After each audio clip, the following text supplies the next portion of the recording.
I'm Anil Kumar sharing with you solution of question number 16, page 492, Nelson Advanced Functions. Now this is for my student Ryan. I hope with this video he will understand the concept of solving such logarithmic equations. Now here is a tricky part actually. The equation is solve log of 35 minus x cubed divided by log of 5 minus x equals to 3. Now in such equations you cannot use the quotient law, right? So this equation should be solved by cross multiplying and then solving, right? So let me share with you the solution. So the first step should not be kind of writing this as a subtraction statement, right? That could be a mistake which some students might do. So for this, let us cross multiply. It's kind of a ratio. Log of any number is just a number, so treat them as a ratio now.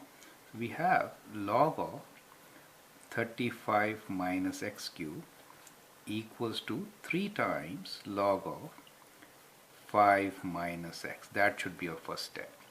And the second step is that we can write this 3 over there as a power rule. So we get log of 35 minus x cubed equals to log of 5 minus x whole cube. Since both are to the same base, we could write this as 35 minus x cubed equals to 5 minus x whole cube. So that is how you get your equation to solve. Now this particular equation is a cubic equation. I hope you remember a minus b whole cube. So let me write out the formula for a minus b whole cube here for you. And then we'll use that formula to expand this, right? So a minus b whole cube is a cube minus 3a square b plus 3ab square minus b cube, right? Some of you can also use Pascal's triangle if you do not remember the formula.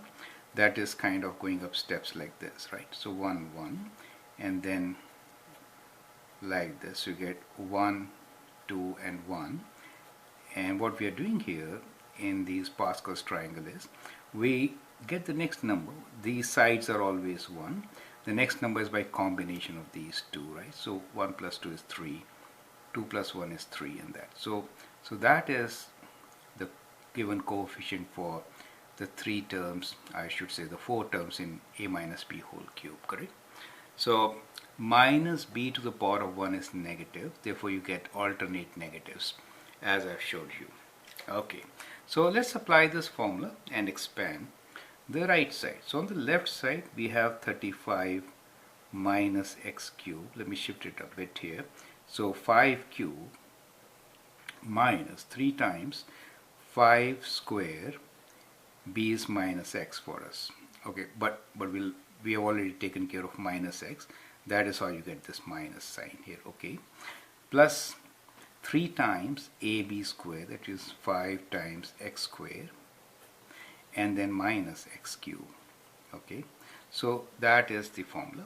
So we get, let me write one more step here, x cube, 5 cube is 125, 5 square is 25, 25 times 3 is 75.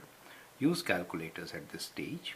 So we have 15x squared minus x cubed. Let's bring all these terms to the right side. So we get 0 equals to x cube minus x cube becomes 0. So you're left with 15x squared. Okay, let me show it right here. We can kind of cancel this, right?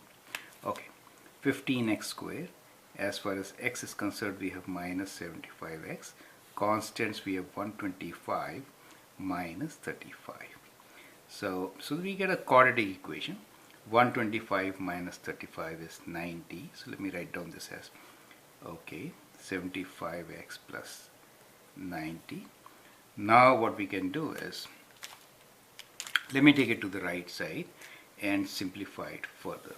Okay, so we have 0 equals to 15x squared minus 75x plus 90. We can take 15 common. X squared minus, that goes 3 times, 5 times. 5 times 5 is 25, yes, 5x. And 15 times 2 is 30 times 3, so 6, right? So, okay. So you should use calculator, divide each number by 15, that's a common factor.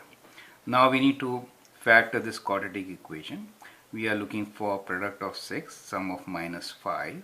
So that means we should get, that means 6 times 1 and sum of minus 5. So 6 should be negative. So we have minus 6 times x plus 1. That should give us the answer equal to 0. Now that gives us two results. One of them is we can write x minus 6 equals to 0. That will give us x equals to 6. The other one is x plus 1 equals to 0. That will give us x equals to minus 1. So these are possible solutions, right? These are not the real solution. What you should also do is, at any stage in between, you have to check the domain of this particular function. Now if you haven't checked the domain, once you get to the answer, you should check whether these are valid answers or not. If I write 6 here, then 5 minus 6 will be negative. So that is not in domain, so not in domain, correct? As it makes logarithmic function as negative, this one also cube, it will make negative. If I use x equals to minus 1, so minus 1 will change it to plus, so 5 minus 1 will give me 5 plus 1 is 6. And here 35 minus 1 will be 34. So this is perfectly fine, right? So finally we get one answer, and our answer is x is equals to minus 1.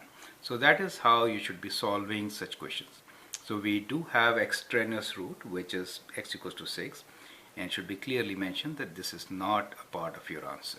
So the only solution for this particular equation is x equals to minus 1. Minus 1 is in the domain of this particular function. I hope the steps are absolutely clear. So one is that you cannot apply the quotient rule in this particular case. Treat them as ratios, correct? And then cross multiply, simplify, write down your answer after solving the quadratic equation as we did here. I hope that helps. Thank you and all the best for your test. Bye.